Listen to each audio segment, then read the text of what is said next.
மகா இரக்கமும் கிருபையும் நிறைந்த எங்கள் இயேசு சுவாமி தகப்பனே, அப்பா, இந்த நாளை கொடுத்த மகா பெரிய கிருபைக்காய் உமக்கு நன்றி செலுத்துகிறேன் ஆண்டவரே.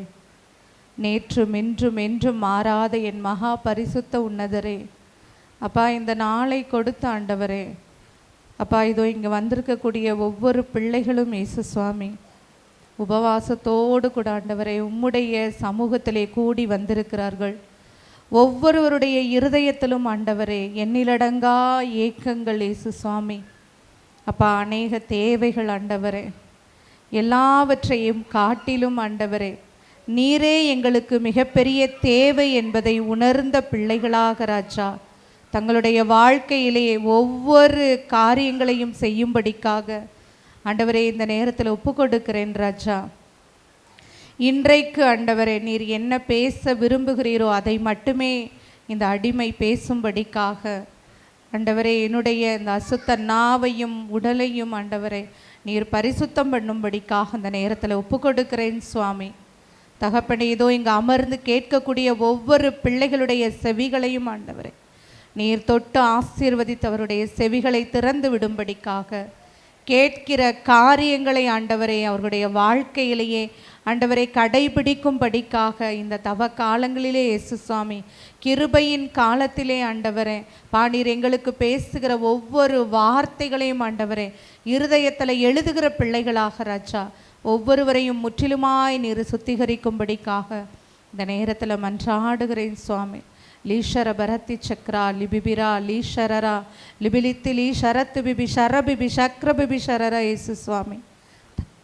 தகப்பனே, அப்படியே ராஜா இந்த செய்தி பகுதி உடைய கரங்களிலே ஒப்பு கொடுத்து ஆண்டவரே அப்பா நீர் பேசும் ஆண்டவரே, இதோ நாங்கள் கேட்கிறோம் என்று சொல்லி ஆண்டவரே இதோ இந்த ஜெப வேலை உடைய கரங்களிலே ஒப்பு கொடுத்து ஜெபிக்கிறேன். எங்கள் ஜெபம் கேளும் ஜீவனுள்ள நல்ல பிதாவே, ஆமேன். என் மீது அன்பு கூர்ந்து பலியானீர் சிலுவையிலே எனக்காய் இரத்தம் சிந்தி கழுவி நீர் குற்றம் நீங்க பிரித்தெடுத்தீ பிறக்கும் முன்னாள் உமக்கென்று வாழ்ந்திட பிரித்தெடுத்தீர் பிறக்கும் முன்னாள் உமக்கென்று வாழ்ந்திட ஆராதனை உமக்கே அனுதினமும் உமக்கே. ஆம் தகப்பனே, நாங்கள் பிறக்கும் முன்னே ராஜா அந்த மீட்பின் திட்டத்திலே எங்கள் ஒவ்வொருவரையும் நீர் இணைத்ததற்காய் நன்றி செலுத்தி எங்களுடைய ஜெபங்களையெல்லாம் இயேசு கிறிஸ்துவின் நாமத்தினாலே ஒப்பு கொடுக்கிறோம் எங்கள் ஜீவனுள்ள நல்ல பிதாவே, ஆமேன். இன்றைய வார்த்தை எபேசியர் 1ஆம் அதிகாரம் 6வது வசனம். எபேசியர் 1ஆம் அதிகாரம் 6வது வசனம். தம்முடைய தயவுள்ள சித்தத்தின்படியே நம்மை இயேசு கிறிஸ்து மூலமாய் தமக்கு சுவிகார புத்திரராகும்படி முன்குறித்தார். தம்முடைய தயவுள்ள சித்தத்தின்படியே நம்மை இயேசு கிறிஸ்து மூலமாய் தமக்கு சுவிகார புத்திரராகும்படி நம்மை முன்குறித்தாராம். எப்ப? உலகம் தோன்றுவதற்கு முன்னாடியே. இந்த பாடலில் இப்போ பாடணுமா நம்ம? பிறக்கும் முன்னால் பிரித்தெடுத்தீர் யாருக்குன்னு வாழ? உமக்கென்று வாழ்ந்திட. இந்த இடத்துல யார் சொல்கிறாங்க?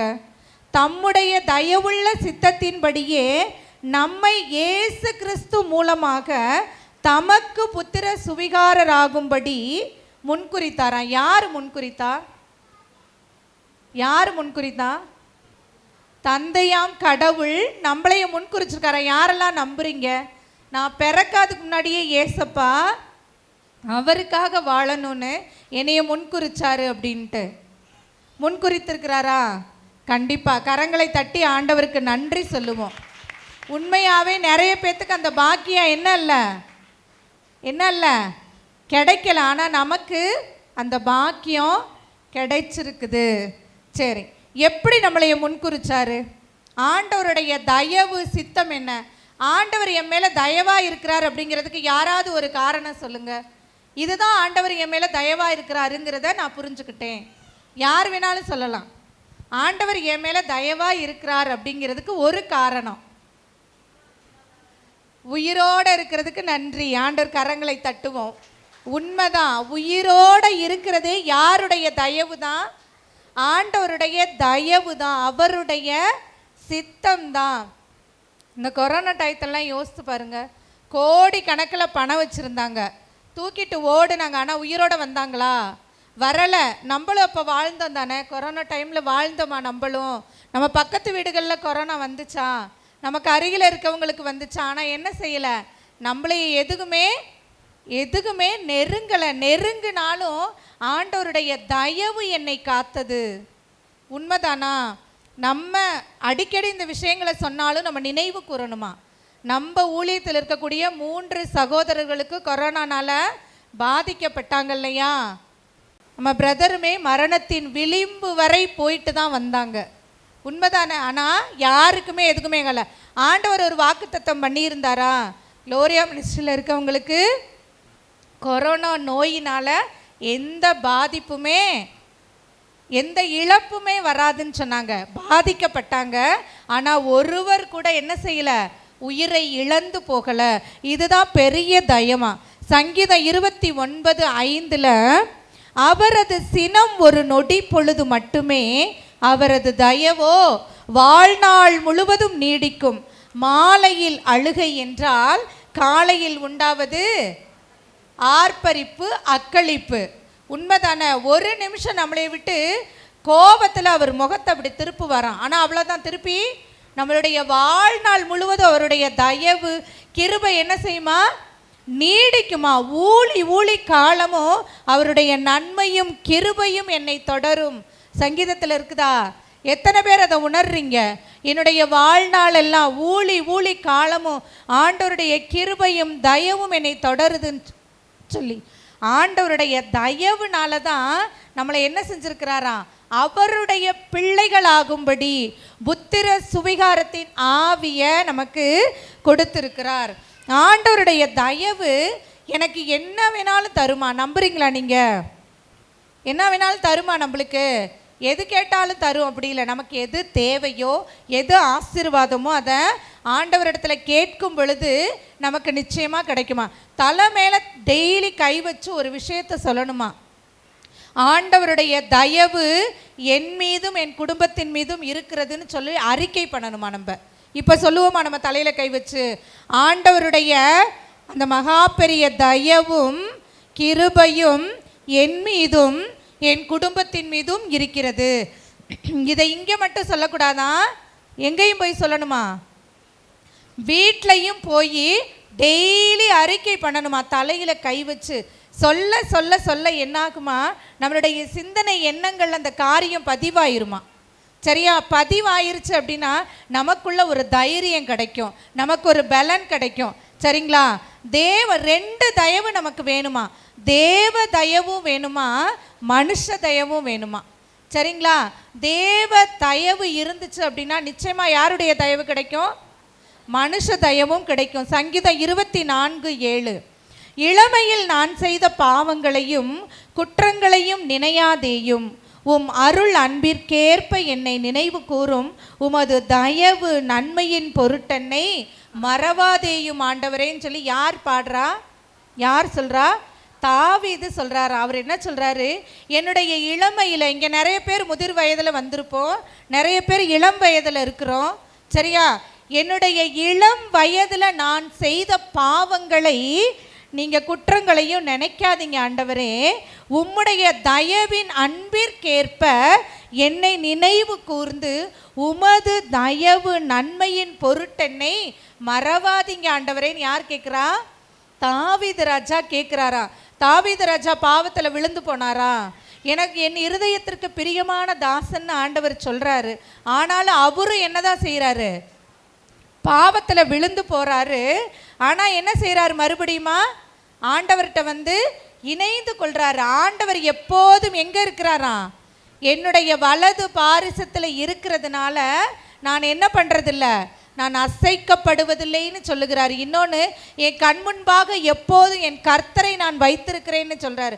சங்கீதங்களை எடுத்து வாசிச்சு பார்த்தா அவர் சொல்லுகிற வார்த்தைகள் எல்லாம் உண்மையானது, உணர்ந்து எழுதியிருப்பார். இதில் முதல் தெய்வம் என்னுடைய பாவங்களையும் மீறுதல்களையும் ஆண்டவர் எதில் வெற்றி சிறந்தாரா? சிலுவையில் வெற்றி சிறந்தார்.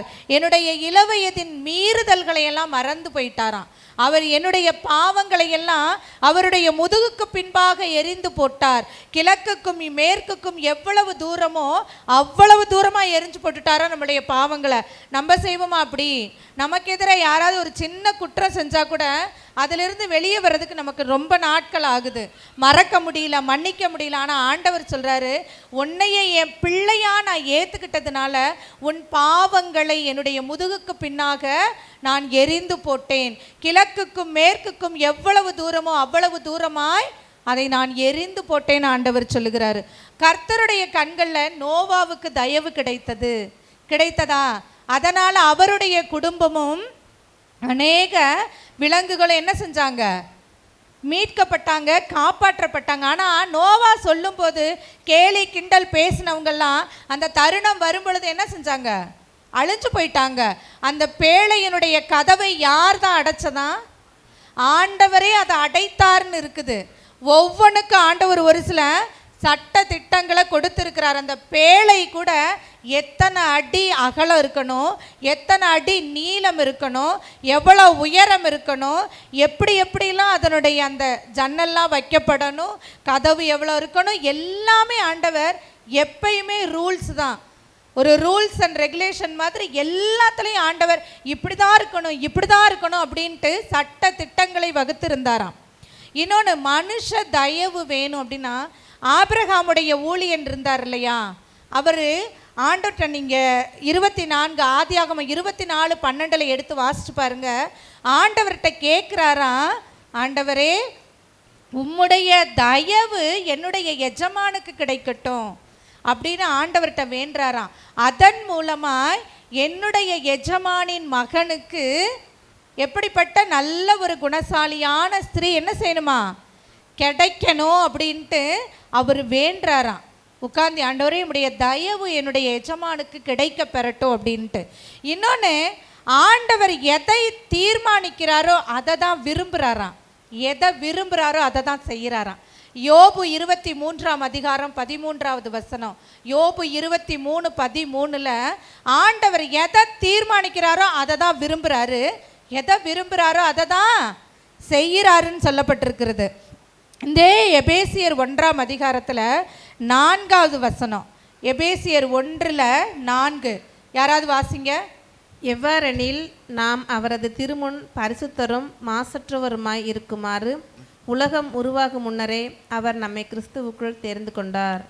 எவ்வாறெனில் நாம் அவரது திருமுன் பரிசுத்தரும் மாசற்றவருமாய் இருக்குமாறு உலகம் உருவாகும் முன்னரே அவர் நம்மை கிறிஸ்துவுக்குள் தேர்ந்து கொண்டாராம். எப்படி உலகம் உருவாகிறதுக்கு முன்னாடியே நமக்கு தேர்ந்து கொண்டாரு?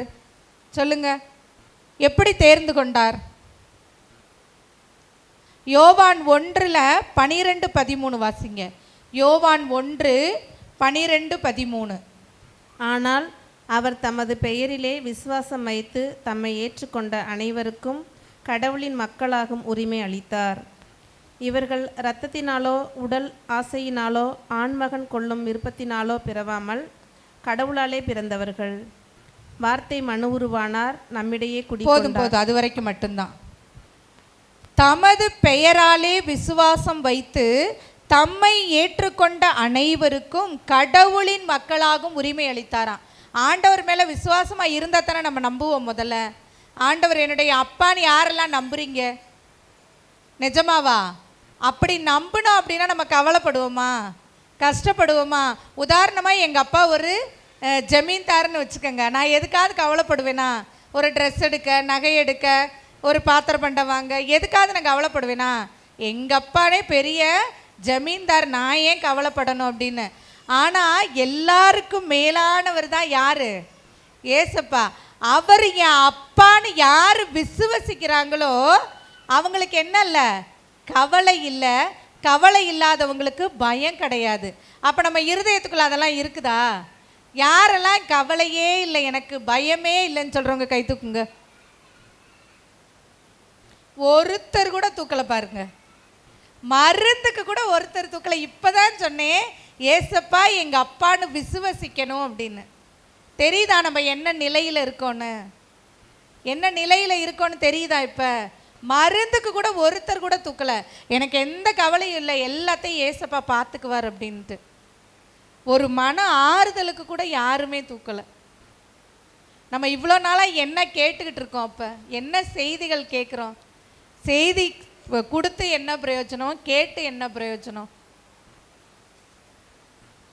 உண்மையாகவே ரொம்ப ரொம்ப வருத்தமாக இருக்கும். ஒரு ஒரு ஆறுதலுக்காக கூட ஏசப்பா இருக்கார், எனக்கு எல்லாமே செய்வார் அப்படின்னு கை தூக்க கூட எனக்கு வரமாட்டேங்குது. அப்போ நான் எந்த அளவில் நான் இருக்கேன்? இத்தனை நாள் நான் என்ன ஜெபித்திருக்கிறேன்? இத்தனை நாள் என்னென்ன வசனம் என் இருதயத்துக்குள்ளே போயிருக்குது? யோசிச்சு பாருங்க. ரோமர் 8ஆம் அதிகாரம் 15வது வசனம். ரோமர் 8:15. ரோமர் 8:15. நீங்கள் பெற்றுக்கொண்டது திரும்பவும் அச்சத்திற்குள்ளாக்கும் அடிமையுள்ளம் அன்று, பிள்ளைகளாக்கும் தேவ ஆவியை பெற்றுக்கொண்டீர்கள். அந்த ஆவியினால் நாம் அப்பா தந்தாய் என கூப்பிடுகின்றோம். கேட்டிங்களா? நீங்கள் பெற்றுக்கொண்டது திரும்பவும் அச்சத்திற்குள்ளாகும் அடிமை உள்ளம் அன்று, பிள்ளைகளாக்கும் தேவ ஆவியையே பெற்றுக்கொண்டீர்கள்.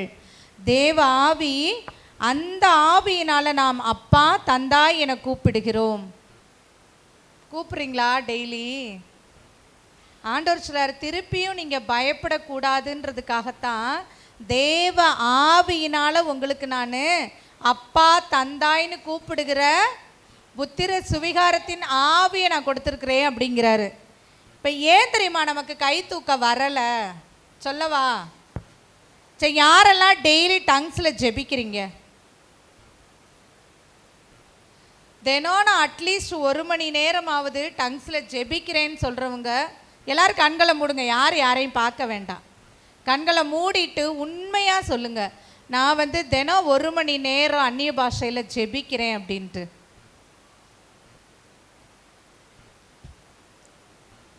அது இல்லாதனால தான் நம்மளால் முதல்ல கை தூக்க முடியல.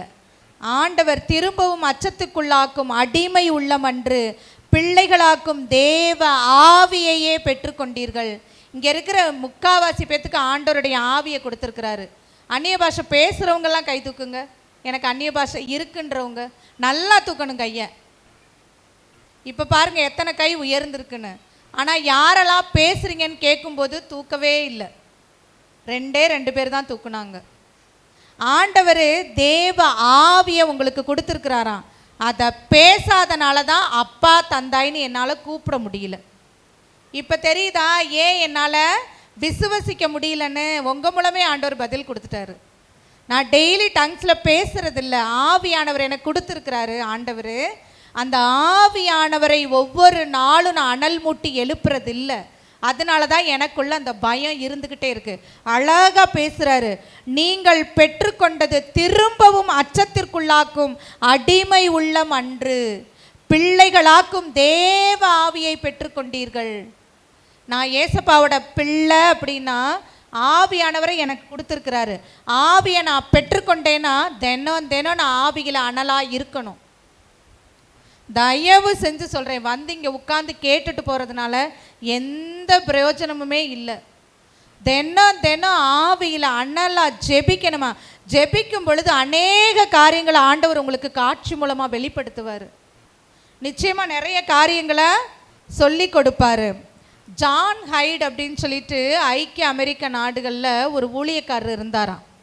அவர் அந்த காலத்தில் 1400 சில்லற அந்த டைமில் அவர் வாழ்ந்த காலத்தில் அவருக்கு இந்த மக்களையெல்லாம் பார்க்கும் பொழுது ரொம்ப வருத்தமாக இருக்குமா. என்னன்னா, ஆண்டவருடைய காரியங்கள் நிறைய இவங்களுக்கு தெரியலையே, பாவம் செய்கிறாங்களே, அழிந்து போகிறாங்களேன்னு சொல்லி அறை கதவை மூடிட்டு அழுகுவாராம். ஆண்டவர்கிட்ட போய் அழுதுட்டு சொல்லுவாராம், ஆண்டவரே எனக்கு அநேக ஆத்துமாக்களை கொடுங்க, இல்லைனா நான் செத்து போகிறேன், நான் இருக்கிறதுல பிரயோஜனம் இல்லை அப்படின்னு சொல்லிட்டு அழுதுகிட்டே இருப்பாராம். அரை கதவை மூடிட்டு அழுது அழுது அழுது ஜெபிப்பாராமா.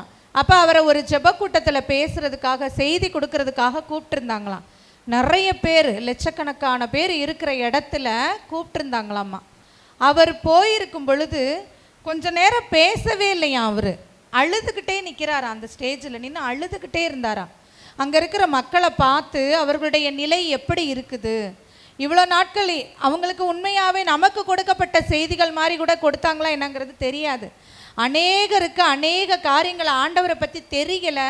இந்த மக்கள் இப்படி அழிந்து போகிறாங்களேன்னு சொல்லிட்டு அவர் அழுதுகிட்டே இருந்தாராம். ஒரு 1/4 மணி நேரம் அழுது ஜெபிக்க தொடங்கிய உடனே அங்கிருந்த நிறைய பேரிடத்துல ஆண்டவருடைய ஆவி ஆட்கொண்டதான். இது நடந்த உண்மை. அவர் என்ன சொல்லி அழுதாராம், நமக்காக எனக்காக ஆண்டவர் சிலுவையில் அடிக்கப்பட்டார், எனக்காக தான் ரத்தம் சிந்தினாருன்னு சொல்லி அவர் நிறைய நாட்கள் அரை கதவை மூடி மூடி ஜெபிச்சார் இல்லையா. அந்த ஜெபத்தின் வல்லமை அந்த இடத்துல வெளிப்பட்டதான். அநேகருக்கு முன்பாக அவர் அழுது ஜெபிக்க ஜெபிக்க நின்றுக்கிட்டு இருந்தவங்களாம் முழங்கால் போட்டு கரங்களை உயர்த்தி அவங்க பாவத்துக்காக மன்னிப்பு கேட்க ஆரம்பிச்சாங்களாம். எதுக்குமே அவர் சொல்லி கொடுக்கல, எதுக்குமே வசனங்களை சொல்லலை. ஒன்னே ஒன்று, அவர் அரை கதவை மூடி அனலாய் ஜெபித்தாராம். அந்நிய பாஷையில் ஜெபிச்சாராம். ஜெபிச்சுட்டு தான் அந்த இடத்துக்கு வந்திருக்கிறாரு. அவர் நின்று ஜெபிக்க தொடங்கிய உடனே முழங்கால் போட்டு கரங்களை உயர்த்தி, அந்த மக்களுக்கு யாருமே எதுவுமே சொல்லி கொடுக்கல, இருதயத்தில் ஏவப்பட்டார்கள். இருதயத்தில் ஆவியானவர் ஆட்கொண்டார் அவர்களை.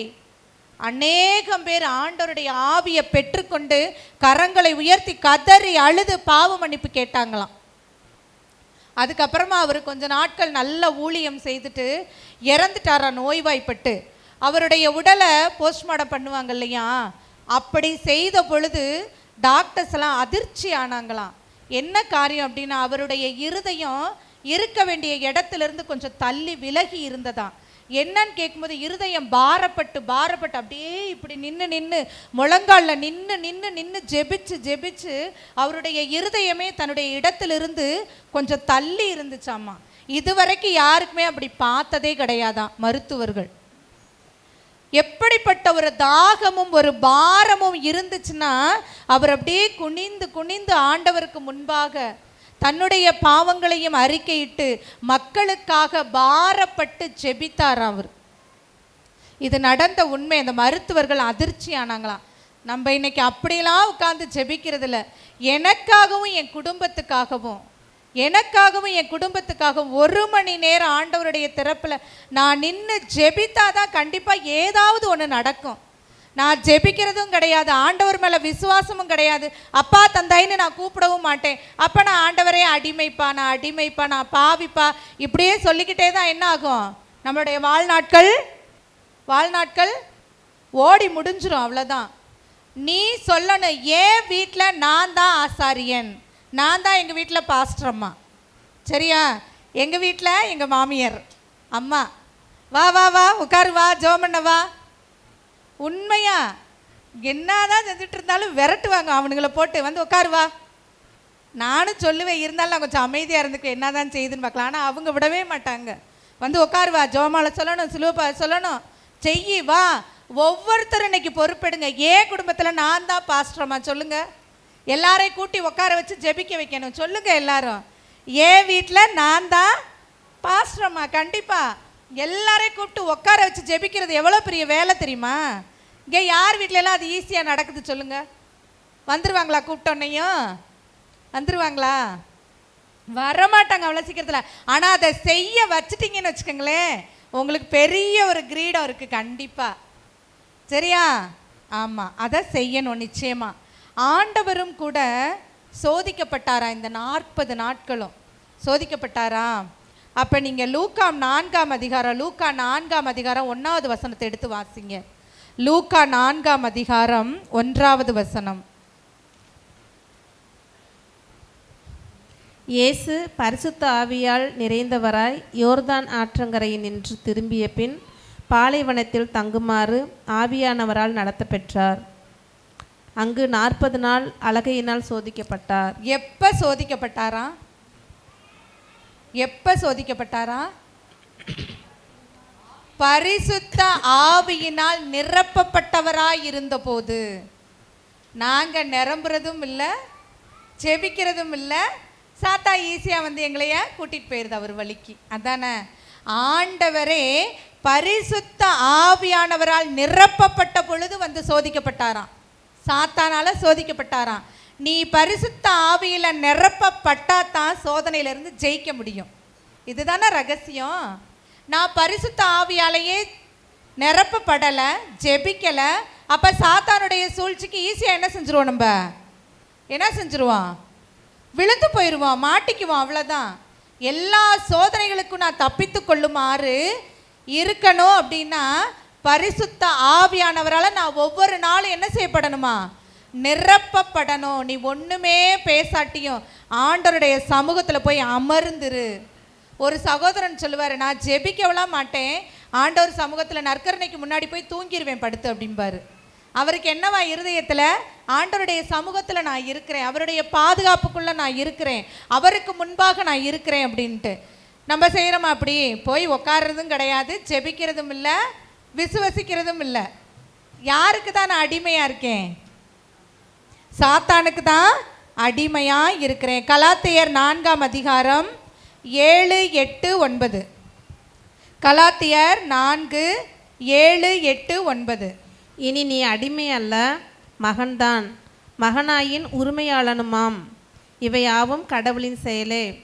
ஒரு காலத்தில் நீங்கள் கடவுளை அறியாதிருந்த போது இயல்பாகவே கடவுள் அல்லாதவருக்கு அடிமைகளாய் இருந்தீர்கள். கடவுள் அல்லாதவருக்கு அடிமை. கடவுள் அல்லாதவர்னா யாரு? சாத்தானுக்கு நீங்க அடிமையா இருந்தீங்க. ஆனா உங்களுக்கு அப்பா தந்தாயின்னு கூப்பிடக்கூடிய புத்திர சுவிகாரத்தை ஆவியை கொடுத்து தேவ ஆவியை உனக்குள்ள நான் வச்சுட்டேன். ஆனாலும் நீ என்னதான் செய்யறியா? அந்த பிசாசுக்கு தான் அடிமையா இருக்கியா? ஏன் ஏன் ஏன்? ஆவியானவரை எனக்குள்ள நான் அனல் மூட்டி எரிய விடுறது இல்லை. அப்போ நான் மறுபடியும் யார் பின்னாடி தான் போகிறேன்? சாத்தானுக்கு தான் நான் அடிமையாக போகிறேங்கிறது சொல்கிறார். இந்த அடிமைத்தனத்திலிருந்து நான் வெளியில் வரணும் அப்படின்னா ஏசப்பாவுடைய ரத்தத்தை கூப்பிட்டு ஜெபிக்கணுமா? ஏசு கிறிஸ்துவின் ரத்தம் என்ன செய்யுமா? சகல பாவங்களையும் சுத்திகரிக்கும். எபிரேயர் 9:10-11-12. எபிரேயர் 9:11-12. ஆண்டவருடைய ரத்தம் நமக்கு எல்லாவற்றையும் கொடுக்குமா? 1 யோவான் 1:7 சொல்லப்பட்டிருக்குது, சகல பாவங்களையும் இயேசு கிறிஸ்துவின் ரத்தம் சுத்திகரிக்கும். ரத்தத்தினால நம்ம சுத்திகரிக்கப்படுறோமா? 2வது ஏசப்பாவுடைய ரத்தம் சமாதானத்தை கொடுக்குமா? கொலோசையர் 1:20. கொலோசையர் 1:20 வாசிங்க. கொலோசையர் 1:20.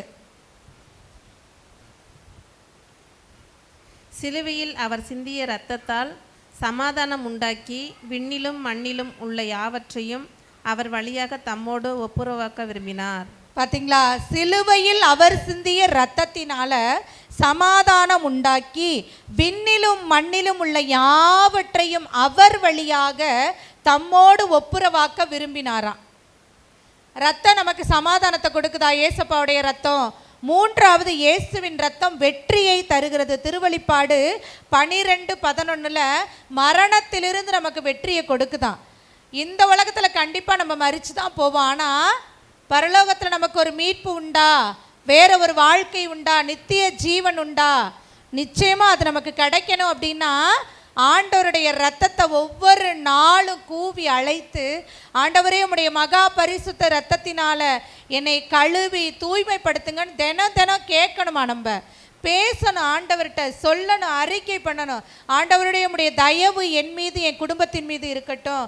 அப்பா தந்தாயின்னு அழைக்கிற புத்திர சுவிகாரத்தின் ஆவியை எனக்கு கொடுத்துருக்குறீங்கப்பா அப்பான்னு சொல்லி டெய்லி கூப்பிட்டு அவர்கிட்ட சொல்லணும், ஆண்டவரே உம்முடைய ரத்தத்தினால என் பாவங்கள் சுத்திகரிக்கப்படுகிறது, உம்முடைய ரத்தத்தினால எனக்கு சமாதானம் கிடைக்கிறது, உம்முடைய ரத்தத்தினால என் வாழ்க்கையில் வெற்றி கிடைக்கிறதுன்னு அறிக்கை பண்ணணுமா? இதுதான் நம்ம ஜெபமா இருக்கணுமா? இதுதான் நம்மளுடைய ஜெபமா இருக்கணும். லேவியராகமம் அதில் வந்து பார்த்தீங்கன்னா 5 பலிகளை பற்றி கொடுத்துருக்குறாங்க. 5 பலிகளை யாராவது தெரிஞ்சவங்க சொல்லுங்க பார்க்கலாம். 5 பலிகள் நம்ம இப்போ வாசிச்சோமே, வாசிச்சுட்டு இருக்கோம் தானே பைபிள் ரீட் பண்ணுறவங்க. 5 பலிகள். முதல்ல தகன பலி, 2வது போஜன பலி, சமாதான பலி, பாவ நிவாரண பலி, குற்றப்பரிகார பலி. சரிங்களா? 5 பலிகள் இருக்குதான். இந்த 5 பலிகளில் இப்போ ஒருத்தர் வந்து போஜன பலி செலுத்தணும்னு விரும்புகிறாருன்னு வைங்க. ஆண்டவருக்கு போஜன பலி செலுத்தணும்னு விரும்புகிறாரு. அவர் வந்து நேரடியாக போய் போஜன பலி செலுத்த முடியாதான், வரிசை கிரமமாக தான் வரணுமா. தகன பலி செலுத்தி அதுக்கப்புறமா தான் போஜன பலி செலுத்தணுமா. இப்போ குற்ற நிவாரண பலி செலுத்தணும் அப்படின்னா ஏற்கனவே மேலே இருக்க 4 பலிகளையும் செலுத்திட்டு தான் வரணுமா. ஏசப்பா நமக்காக சிலுவையில் என்ன பலியா சிந்தினாரு? என்ன பலியா நமக்காக சிலுவையில் அறையப்பட்டாரு? குற்ற நிவாரண பலியா. என்ன பலி? குற்ற நிவாரண பலி. அப்ப அவர் எடுத்தோடனே குற்ற நிவாரண பலிக்கு போயிட்டாரா? எனக்காக சிந்தப்பட்ட ரத்தம். அதுக்கு முன்னாடி எத்தனை பலிகளை செலுத்திட்டு அவர் போயிருக்கிறாரு? 4 பலிகள். தகன பலி, போஜன பலி, சமாதான பலி, பாவ நிவாரண பலி, அதுக்கப்புறம் தான் குற்ற நிவாரண பலியாமா. இந்த யூதர்கள் வந்து என்ன செய்வாங்களாம், ஏசப்பாவை அடிக்கிறதுக்காக வச்சிருந்த வார் இருக்குது இல்லையா, அதனுடைய நுனியில என்ன கட்டி வச்சிருந்தாங்களா? என்ன கட்டியிருந்தாங்களா? கற்களை கட்டி வச்சிருந்தாங்களா. ஒரு வாரில் 9 முனை இருக்குமா. 9 முனையிலையுமே கற்களை கட்டி வச்சிருந்தாங்களா. ஏன்னா கல்லை வந்து அவங்க ஒரு அவமானமாக நினைச்சாங்களா. பாவம் செய்தவங்கள கல்லால் எரிந்து கொல்லணும்னு செய்தாங்களா. கல்லால் அடிச்சு அவங்க ரத்தம் சிந்தி கல்லில் எரிஞ்சுக்கிட்டே இருப்பாங்களா அவங்க சாகிற வரைக்குமே. அதை போல ஏசப்பாவை அடித்த அந்த வாரில் 9 முனைகள் இருந்த வாரில் 9 முனையிலையுமே கற்கள் இருந்ததாமா. அந்த கற்கள் ஒரு முறை அடித்து இப்படி எடுக்கும் பொழுது எத்தனை இடத்துல அந்த சதை குத்தி கிழிக்கப்பட்டது அந்த கல்லுனால. எத்தனை தடவை, எத்தனை கிழிச்சிருக்கோம்? 9 இடத்துல கிழிச்சிருக்குமா. அதே போல 39 தடவை. 39 தடவை அப்படிங்கும்போது யோசிச்சு பாருங்க, எத்தனை இடத்துல கிழிக்கப்பட்டிருக்கும். யாருக்காக? என்னைய பிள்ளையா ஏத்துக்கணுன்றதுக்காக. அடிமை இல்லப்பா நீ என் பிள்ளைன்னு ஏத்துக்கிறதுக்காக. அப்போ 39 × 9 எத்தனை? 351 முறை அவருடைய உடம்புல இருந்து சதைகள் கிழிக்கப்பட்டு எடுக்கப்பட்டுச்சான். லேசாக ஒரு சின்ன காயம் பட்டு நம்ம சதை கிழிஞ்சிட்டாவே தையல் போடுறோம், குளுக்கோஸ் ஏற்றுறோம், என்னென்ன செய்கிறோம். நம்ம என்னென்ன செய்கிறோம்? ஒரு நிமிஷம் கண்களை மூடி யோசிச்சு பாருங்க, யோசிச்சு பாருங்க. 9 முனை கல் முனைகள் இருக்கக்கூடிய அந்த வாரினால 39 முறை என் தேவனுடைய அந்த ஆலயமாகி அந்த அவருடைய உடல்ல அடிக்கப்பட்டு நொறுக்கப்பட்டு அவருடைய ரத்தமெல்லாம் சிந்தப்பட்டுச்சா. யார்? அவர் பாவம் செஞ்சாரா? எனக்காக, என்னுடைய பாவத்திற்காக அவருடைய சரீரம் எல்லாம் கிழிக்கப்பட்டது, நொறுக்கப்பட்டது. யூதர்களுடைய காலண்டரில் 360 நாள் தான் இருக்குமா. எத்தனை நாள் தான் இருக்குமா? 360 நாள் தான். இப்போ 351 முறை அடிக்கப்பட்டு கிழிக்கப்பட்டாரா ஆண்டவர்.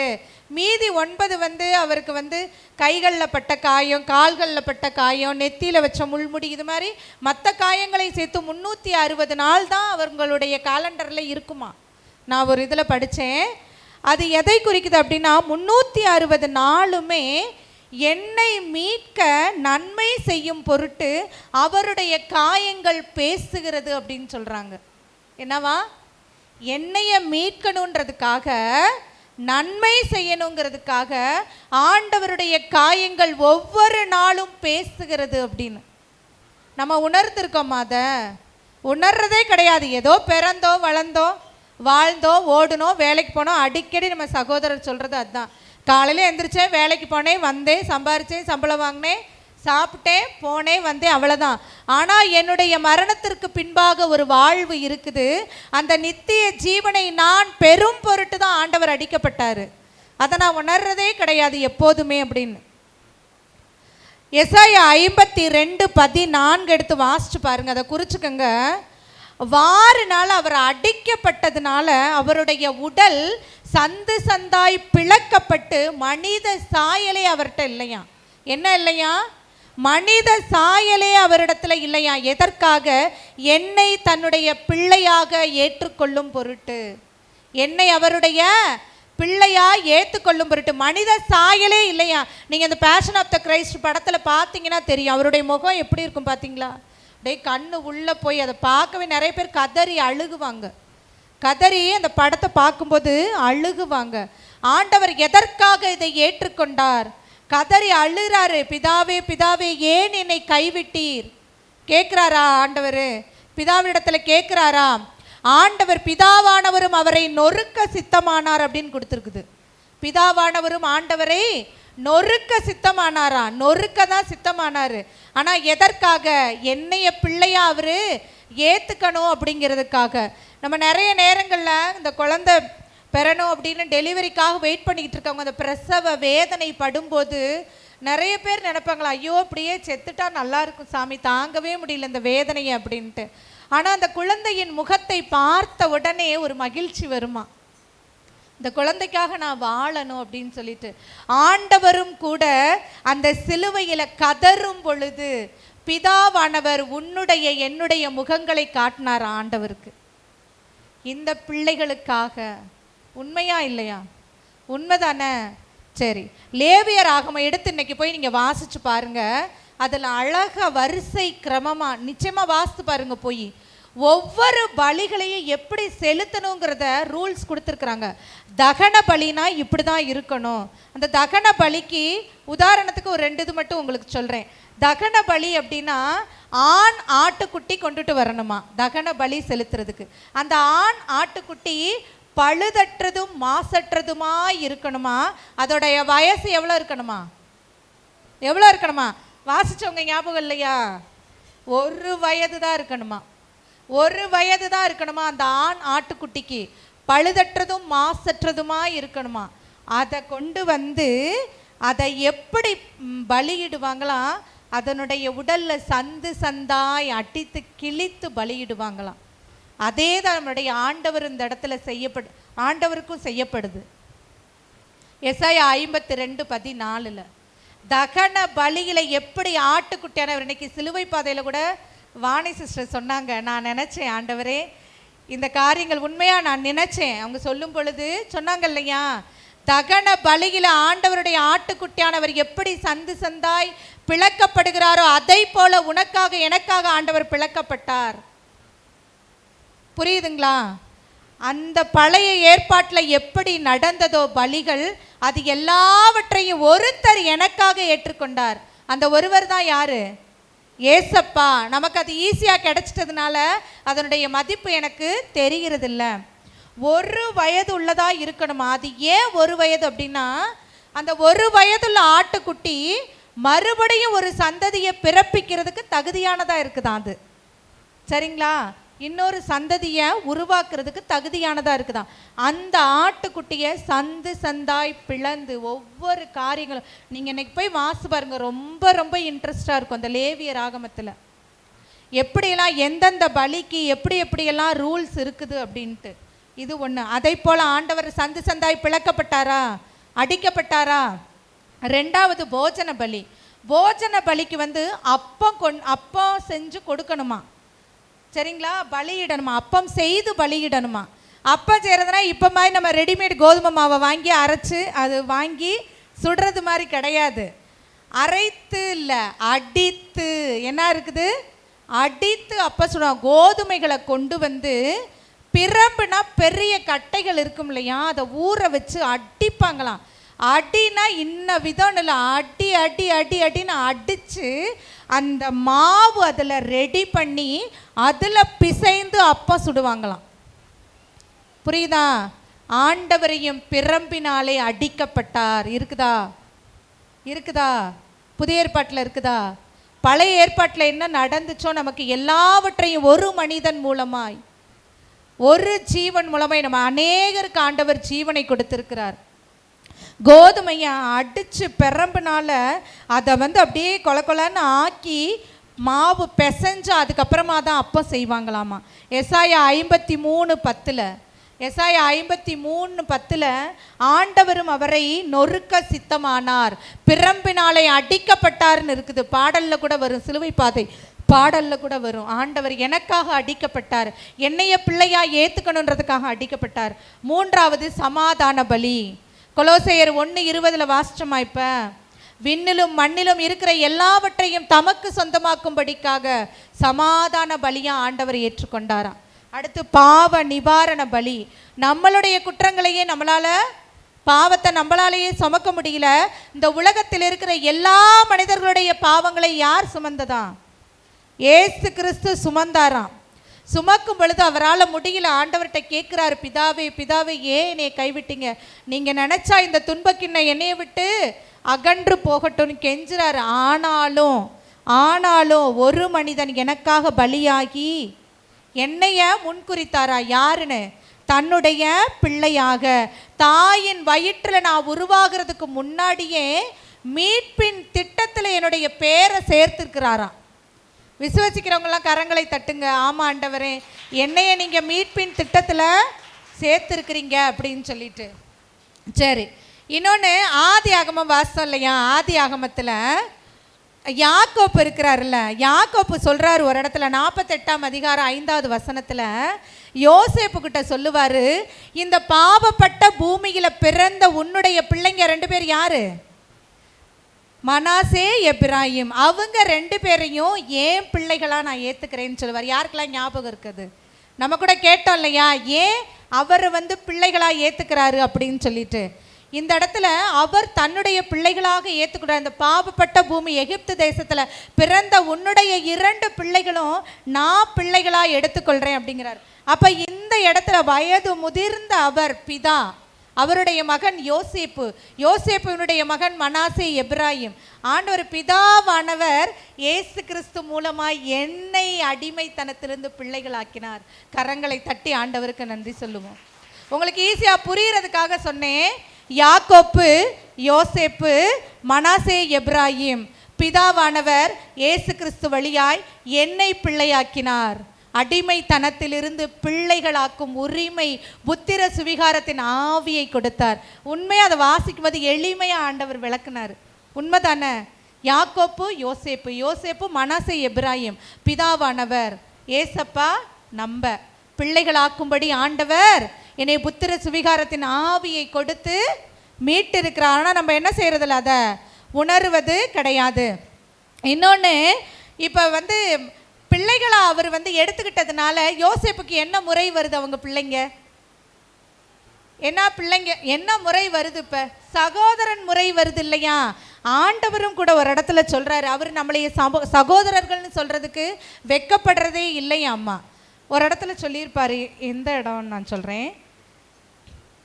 ஆண்டவர் நம்மளைய சகோதரர்கள் அப்படின்னு சொல்றதுக்கு அவர் வெட்கப்படலையா? நான் எந்த இடம்னு பார்த்துட்டு உங்களுக்கு சொல்றேன் கரெக்டா. இது என்னன்னா, இப்ப சகோதரர்கள் ஆயிட்டாங்க இல்லையா? இப்ப யாக்கோப்பினுடைய சொத்து யாருக்கு? யோசேப்புக்கு கொடுக்கிறாரு. யோசேப்புடைய சொத்து தான் பிள்ளைங்களுக்கு வரும். ஆனா இந்த இடத்துல யாக்கோப்பு மனாசே எப்ராயிம் தன்னுடைய பிள்ளைகளாக ஏற்றுக்கொண்டதுனால யோசேப்புக்கு என்ன கொடுக்கிறாரோ அதே போலதான் அவருக்கு கொடுப்பாரு. 2 மடங்கு கிடைக்குதா? அப்ப பிள்ளைங்களுக்கு, அவருடைய பிள்ளைகளுக்கு கிடைக்குதா? ஆண்டவர் பல மடங்கு எனக்கு அவருடைய சொத்தை கொடுத்திருக்கிறார். உண்மையா இல்லையா? அவருடைய எல்லாவற்றையும் இந்த உலகத்துல பூமியின் அதன் நிறைவும் யாருக்குரியது? என் தேவாதி தேவனுக்குரியது. அவருடைய பிள்ளைகளாகிய எனக்கு அவருடைய சொத்து முழுவதும் உண்டா இல்லையா? நிச்சயமா எனக்கு இருக்குது. தன்னுடைய பிள்ளைகள் என்று யார் தான் சான்று பகர்றாவா? ஆண்டவரே நமக்கு சான்று பகர்றாரு. சரி, எல்லாவற்றிற்கும் மேலா இன்னொரு விஷயத்தை ஆண்டவர் நமக்கு கொடுத்துருக்கிறாராம். இதுவும் நீங்கள் எடுத்து பழைய ஏற்பாட்டில் வாசிச்சு பாருங்க. லேவியராகமம், யாத்திராகமத்துல எல்லாம் உடன்படிக்கை பெட்டி அவ்வளோ சீக்கிரத்தில் தொற்ற முடியுமா? யாரும் தொட முடியாது. ஒவ்வொருத்தருக்கும் ஒவ்வொரு டிஸ்டன்ஸ் வச்சுருந்தாராம் ஆண்டவர். புறஜாதியினர் உடன்படிக்கை பேழையில் இருந்து 3000 அடி தள்ளி நிற்கணுமா? எவ்வளோ அடி? 3000 அடி தள்ளி நிற்கணுமா? யூதர்களாக இருந்தால் 300 அடி தள்ளி நிற்கணுமா? எங்க? 300 அடி. லேவியர்களாக இருந்தால் ஒருவேளை இந்த பக்கமாக வந்தால் 30, நேராக வந்தால் 90 அடி. சரியா இருக்கணுமா? ஒரு ஆசாரியனாக இருந்தால் 3 அடி 4 அடி தள்ளி நிற்கலாமா உடன்படிக்கை பேழையிலேருந்து. பிரதான ஆசாரியனாக இருந்தால் 2 அடி தள்ளி நிற்கலாமா, சரியா? ஆனால் நீங்களும் நானும் எங்கே இருக்கிறோம் சொல்லுங்க? பிரதான ஆசிரியரா சொல்லுங்க பார்க்கலாம் கரெக்டா? உன்னையும் என்னையும் சிங்காசனத்தில் அவரோடு கூட வலது பாரிசத்தில் அமருகிற உரிமையை எனக்கு கொடுத்திருக்கிறார். யாருக்குமே கைத்தட்டணுன்னே தோணலை. 3000 அடி எங்க இருக்கு, 300 அடி எங்க இருக்கு? ஆசாரியனே 3-4 அடி தள்ளி தான் நிற்கிறாரு. ராஜாக்களும் ஆசாரியர்களுக்கும் மேலா உன்னையும் என்னையும் வச்சிருக்கிறார் ஆண்டவர். சிங்காசனத்தில் அவருடைய வலது பாரிசத்திலே அமருகிற உரிமையை ஆண்டவர் எனக்கு கொடுத்திருக்கிறாரு. அதை நான் என்ன செய்யறதில்ல, நான் உணர்றது கிடையாது. அதுதான் உண்மை. அதனால தான் இன்னமும் நம்ம என்ன செய்கிறோம்? இப்படியே இருக்கிறோம். இப்படியே இருக்கிறதுக்கு தான் ஆசையா? இப்படியே இருக்க தான் ஆசையா? இல்லை. ஒரு ஜெப கூட்டம் நடந்துட்டு இருக்கேல, 120 வயதா ஒரு பாட்டிக்கு. எத்தனை வயது? 120 வயதா. கொஞ்சம் ரொம்ப சுருங்கி போய் திருண்டா இருந்தாங்களாம். வாய்க்குள்ளே என்ன இல்லையா? பல்லெல்லாம் இல்லையா? குதிச்சு ஆராதிச்சாங்களாம். எப்படி? குதிச்சு ஆராதிச்சாங்களாம். அந்த ஊழியக்காரர் முடிச்சுட்டு போய் அந்த அம்மாவை உட்கார வச்சு, என்னம்மா சாப்பாடெல்லாம் ரெடி ஆயிடுச்சு, பிரியாணிலாம் ரெடி ஆயிடுச்சு, சாப்பிட்லாமா? உங்களுக்கு வயசு எத்தனை ஆகுது? கவலையே இல்லையா? இப்படி குதிச்சு ஆராதிக்கிறீங்களேன்னு கேட்டாராம். எனக்கு ஒரு கவலையும் இல்லையே அப்படின்னாங்களாம். உங்கள் வீட்டில் யாரெல்லாம் இருக்கீங்க, எத்தனை பிள்ளைங்க என்னன்னு விசாரிக்கும் போது அவங்க அழகாக சொன்னாங்களாம், எனக்கு 12 பிள்ளைங்க. எத்தனை பிள்ளைங்க? 12 பிள்ளைங்களாம். 12 பிள்ளைகளையும் சிறு வயதிலிருந்தே ஆண்டவருக்காக ஒப்பு கொடுத்து, ஏசப்பா இது உங்கள் பிள்ளை, ஏசப்பா இது உங்கள் பிள்ளைன்னு டெய்லி சொல்லி வளர்த்து 12 பிள்ளைகளும் இன்னைக்கு ஊழியர்களாக இருக்கிறாங்க. அநேக தேசங்களில் ஆண்டவருடைய வார்த்தைகளை முழங்கி கொண்டு இருக்கிறாங்கன்னு சொன்னாங்களாம் அந்த பாட்டி. அதனால நான் ஜாலியாக இருக்கேன் அப்படின்னு. ஆனால் நம்மளுக்கு சிரிக்க கூட வரமாட்டேங்குது. ஏன் எத்தனை பேர் இன்னைக்கு ஆண்டவர்கிட்ட டெய்லி உங்கள் பிள்ளைகளை ஒப்பு கொடுக்குறீங்க? எத்தனை பேர் ஒப்பு கொடுக்குறீங்க? ஒப்பு கொடுக்கணும் கண்டிப்பாக. ஏன்னா அது நம்ம பிள்ளைங்க இல்லை. அதுக்கு கூட எனக்கு ஒரு விஷயம் ஞாபகத்துக்கு வருது. ஒரு பையன் அடிக்கடி போதையினால் ரொம்ப தண்ணி அடிக்கிறது, போதைப் பொருள் யூஸ் பண்ணுறதுன்னு சொல்லிட்டு வீட்டில் ரொம்ப அலக்கழிச்சிட்டே இருப்பானா. அவங்க அம்மா அழுகுவாங்களாம்மா, இது என்ன அந்த பையன் அப்படி பண்ணிட்டு இருக்கானேன்னு அழுதுகிட்டே இருந்தாங்களாம். அப்போ ஒரு ஊழியக்காரர் சொல்லி கொடுத்தாரா, நீ ஏன் அழுகிற? அது ஓன் பிள்ளை இல்லை. யாரோட பிள்ளை? ஆண்டவருடைய பிள்ளை. நீ ஆண்டவர்கிட்ட ஒப்பு கொடுத்துட்டு நீ அமைதியாரு அப்படின்னு சொல்லுவாங்களாம். அப்போ கொஞ்ச நாள் கழித்து அவங்க அம்மா அந்த பையனை காணாமல் எங்கேயோ போயிட்டான் அவன். அப்போ பார்த்தா திடீர்னு ஒரு நாள் போலீஸ்லேருந்து வர்றாங்களாம், இவனை தேடி வர்றாங்களாம். ஏதோ தகாத செயலை செய்துட்டான், இது உங்கள் பையனா, பாருங்க அப்படின்னு சொல்லி கூட்டிகிட்டு போகிறாங்களாம். போய் பார்க்கும் பொழுது அவங்க பையன்தான் அந்த இடத்துல இருக்கிறான். ஆனால் அந்த இடத்துல அந்த தாய் சொன்னாங்களாம், இது என்னுடைய பிள்ளை இல்லைன்ட்டு வந்துட்டாங்களாம் வீட்டுக்கு. என்னவா? இவன் என்னுடைய பிள்ளை இல்லை அப்படின்னு சொல்லிட்டு வீட்டுக்கு வந்துட்டாங்களாம். உட்காந்து அழுது ஆண்டவருடைய சமூகத்தில் ஒப்பு கொடுத்தாங்களாம். ஆண்டவரே, நீர் கொடுத்த பிள்ளை என்னுடைய பிள்ளை அல்ல, உம்முடைய பிள்ளை ஆண்டவரே, நீங்கள் பொறுப்பெடுத்துக்கங்கன்னு சொல்லிட்டு அனுதினமும் ஜெபிக்க ஆரம்பிச்சாங்களாம். ஒரு நாள் அவங்க வீட்டு கதவு தட்டப்பட்டதான், திறந்து பார்க்குறாங்களாம். அவங்க பையன் ஒயிட் அண்ட் ஒயிட்டில் நிற்கிறானா. என்னன்னு பார்த்தா ஒரு ஊழியனாய் மாறி இருக்கிறான். உண்மை, நடந்த உண்மை. தாயின் ஜெபத்தை தள்ளாத என் தேவன்.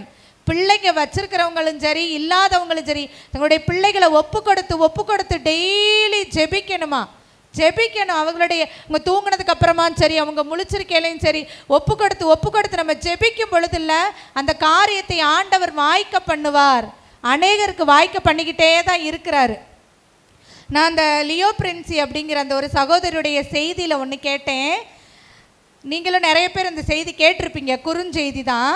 அவங்க சொல்கிறாங்க, ஒரு தண்ணி இருக்குது அப்படின்னா அந்த தண்ணியை போய் நீங்கள் பாருங்க அப்படின்னா, சிஸ்டர் நான் தொட்டு பார்க்கவான்னு கேட்பாங்களாம். ஏன்னா அது சூடாக இருக்கா இல்லை ஜில்லுட்டு இருக்கான்னு தெரியாதுன்னு.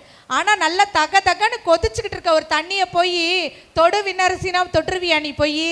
ஐயோ சிஸ்டர் கொதிச்சுட்டு இருக்க, அதை போய் நீ தொட சொல்கிறீங்கன்னு. அது போல தான் ஒரு வீட்டில் ஒரு ஆத்மா, அம்மாவா இருக்கட்டும் அப்பாவா இருக்கட்டும், யாராவது ஒருத்தவங்க கொதி நிலை கிறிஸ்தவர்களா இருந்தா அந்த வீட்டுக்குள்ள சாத்தான் நுழையவே முடியாதான். எனக்காக என் குடும்பத்துக்காக திறப்பில் நின்று ஜெபிக்கக்கூடிய ஆசாரியன் நான் தான் சொல்லிட்டீங்கல்ல, இன்னைக்கு ஆண்டவருடைய சமூகத்தில் சொல்லியிருக்கீங்க, நான் தான் எங்கள் வீட்டில் பாஸ்டமா இனிமேல் எல்லாரையும் ஜெபிக்க வைப்பேன்னு சொல்லிட்டு, ஆண்டவருடைய அந்த அன்பையும் ஆண்டவருடைய தயவையும் ஆண்டவர் சொல்லியிருக்கிற இன்னைக்கு நமக்கு கொடுத்த வசனத்தை மறுபடியும் போய் வாசிச்சு பாருங்க.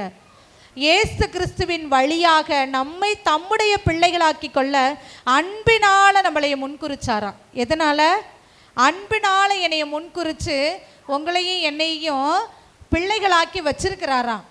யூத குல முறைப்படி என்னன்னா, ஒருத்தவங்கள தத்தெடுக்கிறாங்க அப்படின்னா அவங்க தலை மேலே கை வச்சு தத்தெடுப்பாங்களாம்.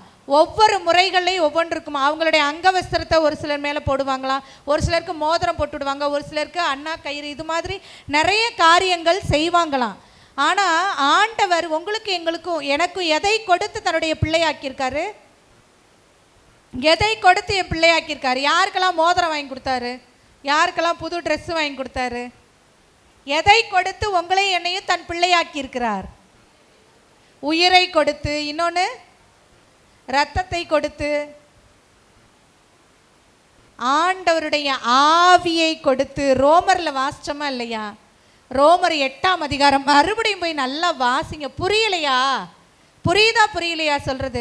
ரோமர் 8ஆம் அதிகாரம் 15, 16, 17, 18 வரைக்குமே வாசிங்க.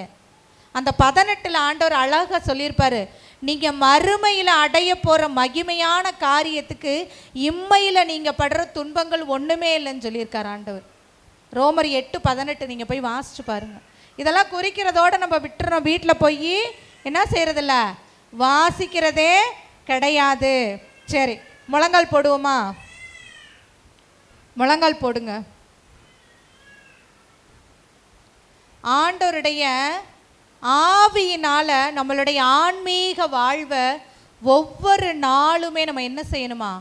புதுப்பித்து கொண்டே இருக்கணுமா? இன்னும் சொல்ல போனால் கூர்மையாக்கி கொள்ளணுமா? நீ என்னதான் ஓடினாலும் பாடினாலும் சம்பாதிச்சாலும் ஆண்டவருடைய தயவும் அன்பும் உனக்கு இல்லை அப்படின்னா நீ எதையுமே பெற்றுக்கொள்ள முடியாது. ஆமாவா இல்லையா? அதை நல்லா இன்னைக்கு உணர்ந்து கொள்ளுங்க. ஒவ்வொரு நாளும் ஆண்டவருடைய சமூகத்தில் நான் இருந்து என் குடும்பத்திற்காக, எனக்காக, என் கணவருக்காக, என் பிள்ளைகளுக்காக நான் ஜெபிப்பேன் ஆண்டவரேன்னு ஒப்புக்கொடுங்க. அப்பா, 1 மணி நேரமாவது உம்முடைய சமூகத்தில் நான் அமர்வேன் ஆண்டவரே. அப்பா தந்தாய்ன்னு சொல்லி அழைக்கக்கூடிய அந்த புத்திர சுவிகாரத்தின் ஆவியை நான் பிறக்கிறதுக்கு முன்னாடியே, இந்த உலகம் தோன்றுவதற்கு முன்னாடியே நீங்கள் எனக்கு கொடுத்துருக்குறீங்கப்பா. அதை உணராத நாட்களுக்காக இப்போ ஒவ்வொருத்தரும் அழுது ஆண்டவர்கிட்ட மன்னிப்பு கேட்க போகிறோம்.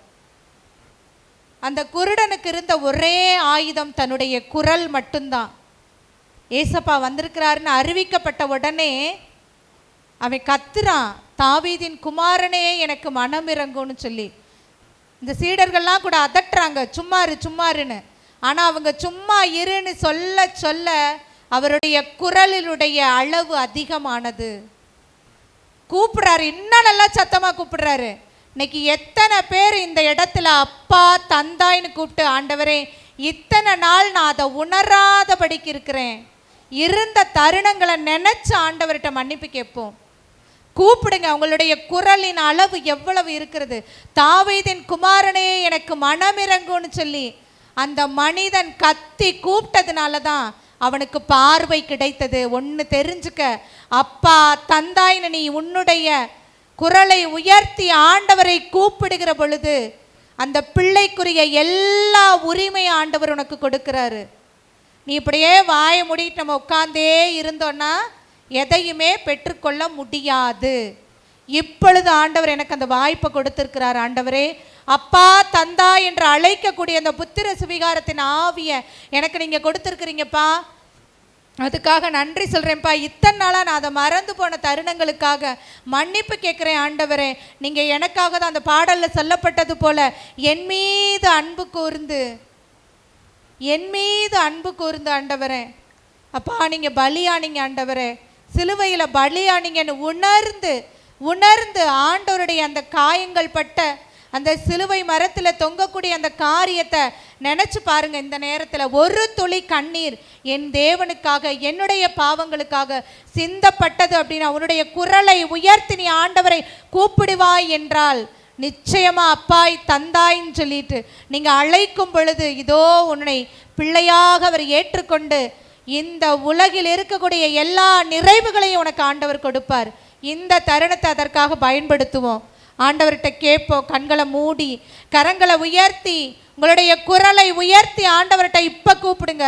கூவி அலைங்க. இத்தனை நாள் ஆண்டவரே நான் உங்க பிள்ளைங்கிறத மறந்து போய் அலைந்து திரிந்தேன் ஆண்டவரே, என்னை மன்னிங்க ராஜான்னு சொல்லி கேளுங்க ஆண்டவர்கிட்ட.